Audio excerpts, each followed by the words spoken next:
What's up guys, it's Victor here. Today I'm going to be talking about a build I've been playing in 3.17 Arc Nemesis League. This build is Searing Bond. Searing Bond has been considered a bit of a meme build for quite a while. I try to start every league with a build that is considered a meme because I find it enjoyable trying to figure out what you can do with things that people think are bad. And Searing Bond has ended up being one of the better builds I have ever played. It's definitely the best bosser I've ever played. With that said, I haven't played a couple of the other popular bossing builds. However, I was able to take down the Feared on a 5-link setup in an SSF environment this league. Not hardcore, just softcore, but that was better than I have done in quite some time. So I just want to talk about this build. I'd like to just preface this with the fact that Searing Bond is not for everybody. It's a weird build. It plays weird. Some people won't like it. Some people will probably like it even more than I like it. Um, this is due to the nature of it being immobile totems that do damage. So as you can see, the way Searing Bond works, you place a totem. It creates a Searing Bond beam that attaches to any other totems. And Searing Bond totems also channel a beam to you. So as you can see, these two are channeling there. This is blocked by line of sight, so maps and environments with pillars are not necessarily ideal, but you can work around them. In addition to that, this build also uses Scorching Ray totems. These aren't the majority of our damage, but they are really good for applying exposure and also kind of contributing to clear. Basically, what they're going to be killing are white mobs and things that aren't directly in the path of a beam because these beams only hit things that are in their way, basically. Um, yeah, so basically the way this is going to be structured is we're going to talk about gems, gear, then the skill tree, and then I'll do a map just for some gameplay. Um, so yeah, let's look at gems.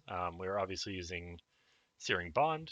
We're using the Phantasmal version of Searing Bond. This is one of the biggest barriers to making this build feel awesome. It also synergizes incredibly well with the new unique amulet, Ashes of the Stars, which we'll talk about in a bit. But Phantasmal Searing Bond is super important. Like I said, I'm an SSF for a long, so for a long time I played without Phantasmal, but that's incredibly important to use. Aside from that, we're using Empower, Awakened Controlled Destruction. This doesn't need to be awakened, and we kind of can't use the on-hit property of this, the Unnerve, that we get at level 5, but this is still a damage upgrade over normal. We would like Awakened Burning damage. That would be one more gem level, which is a lot of damage on this build. It is a lot of damage getting +1 gem level. Same thing applies for Elemental Focus. We would love an Awakened, just haven't found them yet, SSF. Affixie support. It is difficult to find support gems for Searing Bond because it does not have the duration tag. In spite of lasting for only a set duration, um, there is no duration on the damage component of this. It's just damage per second. So finding support gems that work for this is a little challenging. Infernal Cry, we're using this for covers enemies in ash, which is 20% increased fire damage taken under optimal circumstances. Against bosses, this ends up only being something like 12% increased fire damage. Urgent Orders, this is just for Warcry speed. Flammability, for obvious reasons, reduce fire res to enemies. Auras, we're using Malevolence, Determination, Herald of Ash, and Enlighten. There are some very good anomalous and divergent, I guess, alternate quality aura gems that scale incredibly well with Ashes of the Stars. So in a non-SSF environment, you could get some of those going. This Enlighten isn't necessarily mandatory, but it helps. Tempest Shield for the block and the shock community. We're using Discipline for energy shield. We are a hybrid build, so we're using both life and energy shield. And another Enlighten. This Enlighten could also be dropped, but it does help. Moving on. This is our Scorching Ray setup. We're running it in gloves. We'll talk about the gloves in a moment.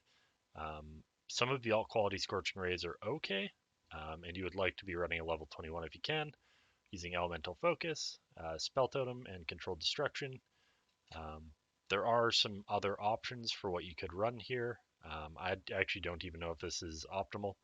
Um, the other option you could do, which we will talk about in a second with gear, instead of running a Crown of the Inward Eye, you could run an Elder helmet with burning damage support and the Essence Crafted Essence of Horror mod, um, in like an Elder Hubris circlet, which I haven't found yet. I will try and craft one when I do, but kind of an option for what you can do with gear. A lot of the way this build is set up is incredibly flexible, so you do have options like that.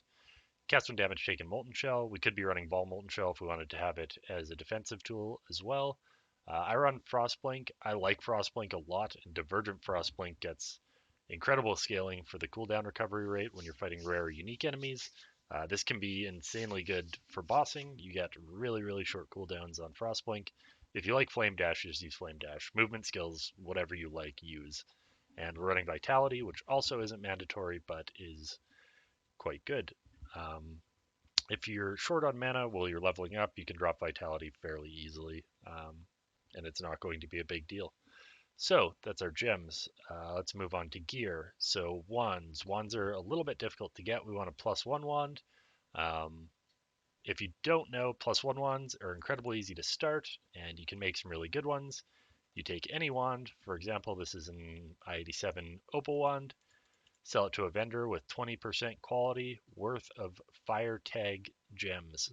So as you can see, there's a fire tag in the name, and this adds up to 48% quality. That'll give you a +1 basic wand. From there, you can craft it up by using an augmentation orb, or if you want, you can just regal it and hope for a really good prefix. You could craft some really crazy wands here. Basically, the way this one was done, I had the +1 wand and hit the damage over time multiplier. T1 is a suffix. Um, I think I had also auged for the attack speed before I regaled into the damage over time multi, so you could get a better wand than this by far. But what you're really looking for here is fire damage over time multi suffix or damage over time multi suffix.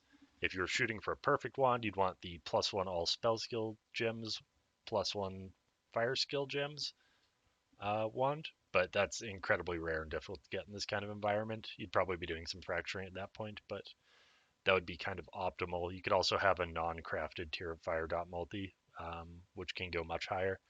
And you could have spell damage as a prefix. There's all sorts of options, but you really, really want the +1 gem levels on a wand, and that is kind of how you start it out. You do that. You can do that process repeatedly if you're picking up your quality gems, especially given how many you're dropping in a league. Moving on to Helm. Crown of the Inward Eye is incredibly good. It's incredibly good on almost any hybrid build. We have a fair bit of mana, life, and energy shield, and those things are all increasing our damage, so that's obviously really good. Um, you obviously won't have a Crown of the Inward Eye when you're starting this build out. This is the last helmet I had before transitioning to Crown of the Inward Eye. As you can see, you're going for energy shield, life, and some resists on it. I also had some stun avoidance because I was having some issues with that for a while. Yeah, pretty basic. I think this is the hat I was using when I killed the Feared for the first time. Um, really super basic. Bit of life, bit of energy shield, and a resist. So lots of options for helms if you don't have this. Not mandatory, but you definitely will want to get one. And with this build, you shouldn't have a problem killing Cirrus. So there you go. Shields. Shaper shields with +1 max totems are pretty good, but compared to other totem builds, that's actually a lot less important due to the way that Searing Bond increases the maximum number of totems you can have. So um, the optimal shield, I think, would be a Shaper shield with +1 fire skill gems with energy shield prefixes, possibly life, and suffixes. You could have socketed gem mana res efficiency.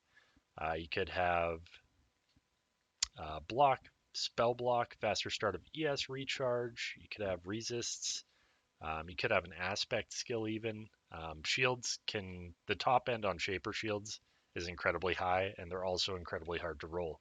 So tons of room for what you could do with a shield. It's just a matter of rolling a good one. Right now I'm using this. I've been using this for a very long time. And as you can see, I haven't been able to replace it. Also, bases are a bit of a at a bit of a premium. So yeah, shield definitely room for improvement over this, but this is kind of what you're looking for. Kind of up to you. Once you start playing the build, you can see what you like and figure it out. Ashes of the Stars is an amazing neck. The big thing here is 30% to quality of all skill gems. We talked about it a bit, but Phantasmal Searing Bond gets extra totems for quality. Right now we're at +4 totems. That's because this Phantasmal corrupted up in gem level, but it corrupted down 1 quality. If it hadn't, I would be getting 5 extra totems from this instead of 4. Because of the way Hierophant plays, that would be 5% more damage, and some extra regen, some additional scaling. So um, very, very good getting extra totems on a Heiro. This also increases the quality of all your other skill gems, so some of the alt qualities can be very good. If you don't have an Ashes of the Stars yet, which is relatively easy to get, I think it's a 1 in 4 drop chance off of Eater of Worlds. This is the neck I was using beforehand. The anointment we were using is Ironwood. It's an incredibly strong notable, in my opinion, for being super cheap. Basically, once you're into yellow maps, if you've been doing Blight, you should have the oils to anoint Ironwood. And you get extra flat armor scaling per summon totem. Right now, our totems, we're summoning 9. By default, you should be able to summon at least 4 or 5. So that's like on the order of, what, 750, 800 armor flat just for having your totems out. And it also provides them some extra survivability before they start doing a ton of damage.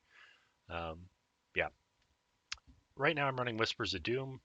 There's some other options you can run for an Anoint as well. Growth and Decay is a good node. Yeah, there are options. Chest. Chest is pretty important. You want a 6-link. I've been running a Saintly Chainmail. There are some other options. If you wanted to go for maximum damage, you could be running something like an Infernal Mantle. You could corrupt it for +1 gem levels, and that would be giving you +2 on your Searing Bond if you really wanted to max out the damage. Since we've already talked about weapons, you could also be running a Searing Touch, which would also be substantially more damage than the setup that I'm running right now. You could be getting, what would it be, +3 gem levels over what I'm running right now, if you were running an Infernal Mantle and a Searing Touch, and doing substantially more damage. But you wouldn't have a shield, which would mean that you couldn't take advantage of some of the shield nodes. The top end of what you could push the damage of this build to is very, very high. Next up, rings. This is just a big resist ring. The prefixes aren't great, but it's providing a lot of resists. You can craft a damage over time multi-ring using Essences of Hysteria, I believe.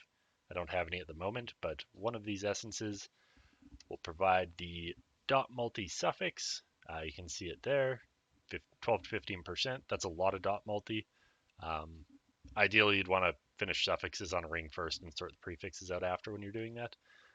Rings basically just resists life, energy shield, sort out whatever you need on those. Chest, talking about it a bit more. Going for armor and energy shield, this is an armor-based build. I think we have 25k with no buffs up, and it goes up to 32 or 33k when we're buffed in combat. Faster start of energy shield recharge is an incredibly strong stat. You get a lot of it on a shield and, a lot of it on a chest, and you can also get a lot of it on a shield. Those sources can both provide up to 66% if you get a T1 roll. Aside from that, just any resists you can use, some life, and I just rolled suppression on this. Gloves, these are rolled with an essence as well. For the Socta gems, deal 30% more damage over time. Basically, whatever other stats you need, you can get on here. Yeah, Dex, Strength, not on an energy shield base, but on a different base you could. Max energy shield, and this was an attempt at getting life. The Fizz damage leeches life. It was just kind of a harvest slam, but didn't work out. Belts, kind of the same story. Armor resists energy shields. Nothing too exciting here. You can get a much better belt than this. I'm working on one right now. And Legacy of Fury. These are really, really good for improving your clear and the general feel of the build. They also provide an AoE Scorch to enemies around you. Uh, by default, with a perfect roll, that would be a 15% Scorch with these boots on. That means that enemies are taking 15% increased elemental damage. With the way that we have our tree set up, that ends up going up to about 20%, or it could go up to 21, I think, with a perfect roll. Um, so yeah, Scorch is incredibly strong, and these boots are incredibly strong. I think we're going to see a lot more builds coming out with these boots. They also provide a little bit of extra clear. Flasks, super standard. You don't need anything super fancy. Corrupted blood immunity, reduced curse. I'm using a Witchfire right now. I've just started playing with this and Whispers of Doom. So I've got Despair plus Flammability. I'm not sure that it's actually worth it. Quartz Flask, phasing is really good, and a Granite Flask with increased armor. Really basic stuff. Like I said, before you get super nice gear with good rolls, this is what I was wearing. This was my 5 link for when I did the Feared for the first time. Really good. These are the boots I was wearing for quite a long time until I got Maven down. As you can see, they're really not very good, but good enough. I do want to talk just about Phantasmal Searing Bond for a moment. So the weighting on Phantasmal Searing Bond is 50. The weighting on the other Divergent mod is 100. So you're more likely to get the non-Phantasmal version. However, the weighting on normal Searing Bond is also 50. So if we're to use primary grading lens on a Searing Bond, it's probably going to turn into the one we don't like, Divergent. But if you use a primary grading lens on a Divergent or an Anomalous, it's equally likely to go back to being a normal Searing Bond or a Phantasmal Searing Bond. So if you're trying to target a Phantasmal in SSF, which I don't really recommend, but if you're trying to get one, that's kind of the best way to do it. You turn your Searing Bond into a non-baseline, and then you use another primary grading lens on it. That's how I got my Phantasmal Searing Bond. Yeah, so that's basically it for gear. Let's look at the tree. Really pretty standard Heiro build. Let's talk about the Ascendancy real quick. You're going to want to take the +1 totem and the 5% more damage per summon totem first.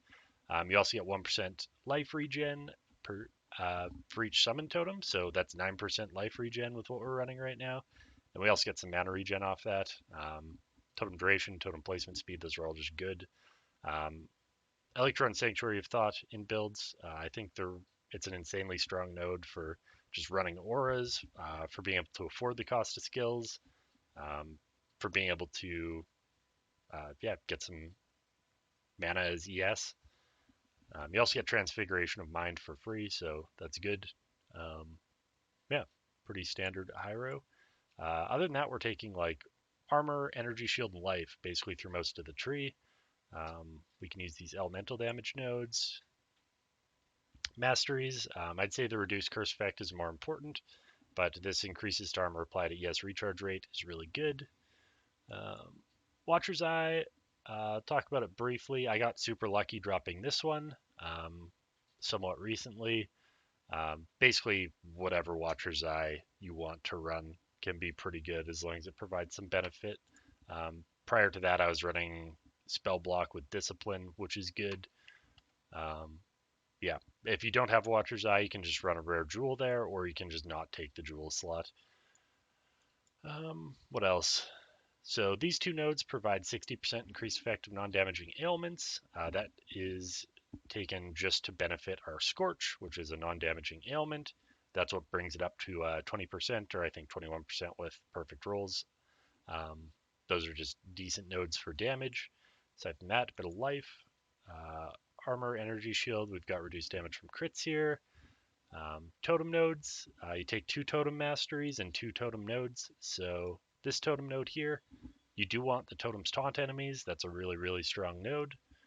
You also want 5% of damage from hits is taken from your nearest totem's life before you. That's also really good. Cluster jewels, we are running a medium totem cluster jewel. The primary reason to run this is Ancestral Inspiration, which gives you Arcane Surge when you summon a totem, which is 10% more spell damage. It's Arcane Surge. You could have Onslaught when you cast a totem here, and that would be good. That would be really quite good just for moving fast. Um, Small cluster, we're running a mana res efficiency for discipline. Basically, you could run this for discipline, for malevolence, for you name it, whatever aura you're running, determination as well. We're taking fire dot multi nodes. You can also take this if you want it early on. It helps for life sustain, for regen. You really want this fire exposure you inflict, applies an extra minus 5%. Scorching Ray by default provides a 25% exposure, and this brings it to a 30% exposure, which is insanely strong for almost no investment. We've also got the 20% fire dot multi and minus 30 fire res, and you just make up the fire res where you can, because 20% dot multi is really good. Life, we do take this one mana node with the increased mana res efficiency. You could also play this build low life. That is an option. Get a bit more chaos res, and you could play low life and go into pain attunement. I haven't done that because the damage feels sufficient to me, but if you wanted to push it to the max, there are a lot of options for what you could do. Another fire node, you don't need all of your fire masteries. This one doesn't really do a whole bunch for you. If I were to take another mastery point, I'd probably take cover enemies in ash when they hit you, but we're already covering enemies in ash with Infernal Cry, so not super important. The shield node is really, really good. You get, was it 16% spell block out of it and 60% increased DS from equipped shield, which gets even stronger if you have a better shield. And you can take this node for another 50% as well. Shield Mastery, you can take what you want. You could take Avoid Elemental Ailments if you tried to build that way. I've just taken the increased block chance. I think I'm getting 7% attack block out of this, which is good. I did have to take some Strength. You might have to take some Dex as well just to meet requirements before your gear's perfect. I'm only off by, I think, 3 Strength, so there's options for where I could solve that. Take the dot multi cluster or the dot multi wheel. This is really, really good, and this less damage taken from damage over time is one of my favorite masteries in the game. A lot of damage this league seems to be damage over time. GGG seems to have figured out that there's lots of ways for players to avoid direct hit damage through suppression, through block, through armor, and so they seem to be gearing their mechanics slightly more towards damage over time effects being dangerous. Taking 10% less damage from them is really, really good. Energy Shield Mastery, we've just got some regen. This isn't super important. You could take Discipline has mana res efficiency. That's good. You could take Gain Max Mana as extra max ES. Lots of options here, but we're taking that for ES. We are taking this top fire damage multi wheel. And we are also taking just these points through here. So just some life, some mana, spell damage, ES and mana. Yeah. Not really a very fancy tree, pretty easy to replicate. You don't need really anything fancy or rare going on in the tree. Your clusters are optional. It will take you a while to roll an acceptable Ancestral Inspiration medium, so you don't have to use that by any means. You just won't have Arcane Surge, which isn't the end of the world. You could just run a small cluster in here. You could also drop an aura. You could run a armor small cluster and be getting endurance charges when hit. It's also an option if you wanted to play this in like hardcore. Yeah, it's kind of the general idea. As far as damage numbers go, as you can see, we've got our 9 totems out and Arcane Surge. Our Searing Bond damage is 1.3 mil. That is not factoring in the fact that we're using flammability and a 20% Scorch and a 30% exposure. And also Despair Curse Aura with the way that I have this set up right now. So let's run a quick map.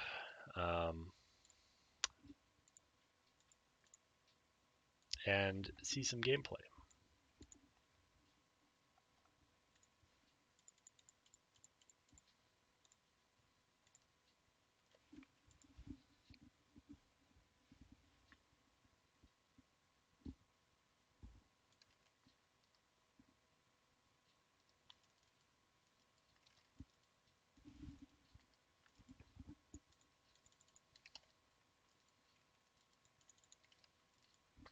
So as you can see, there's some little fire explosions going on from Legacy of Fury. They're not truly explosions. They're a little dot that is applied to nearby enemies. Um, but because our dot damage is scaled so high, they end up functioning kind of like explosions anyways.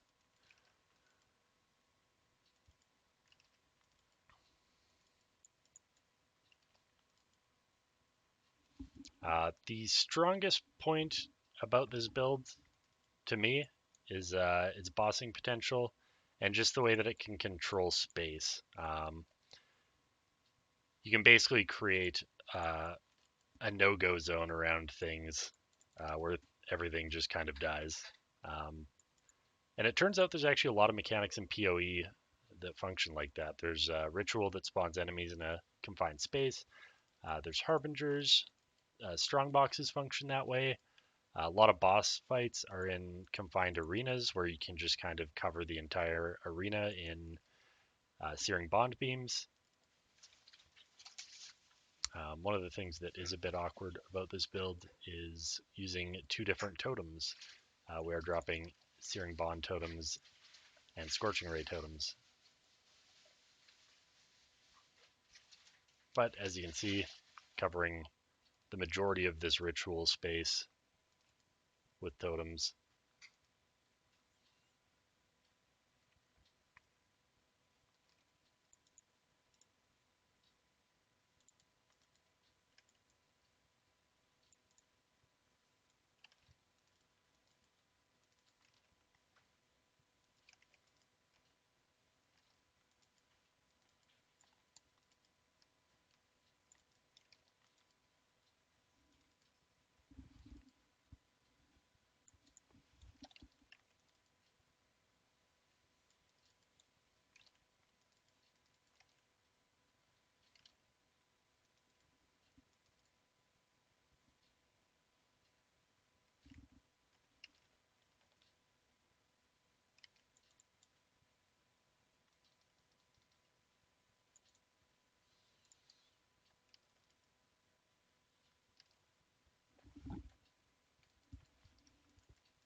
I will note that before you get your Phantasmal Searing Bond up, it could be beneficial to run your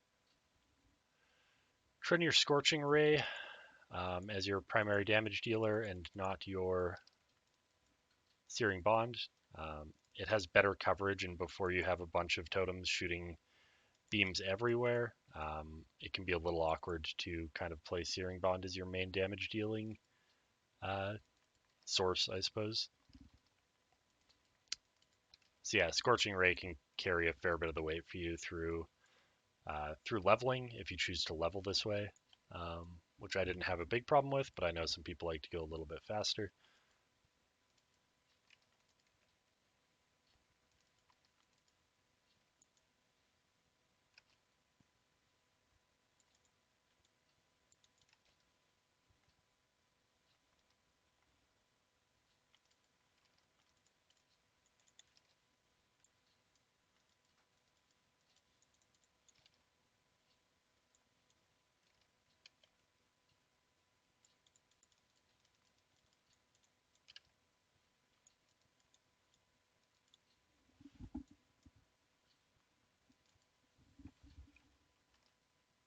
Come back for this later.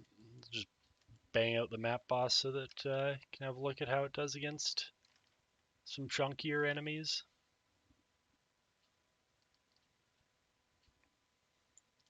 So yeah, I guess in summary, this is one of the better bossing builds I've ever played. I suppose this gameplay doesn't really do that justice, um, but it really ramps up, and I find it to be quite an enjoyable build. So that's about it, guys. Thanks for the watch. Let me know if you try this out, if you like it, if you find any changes. Um, so yeah,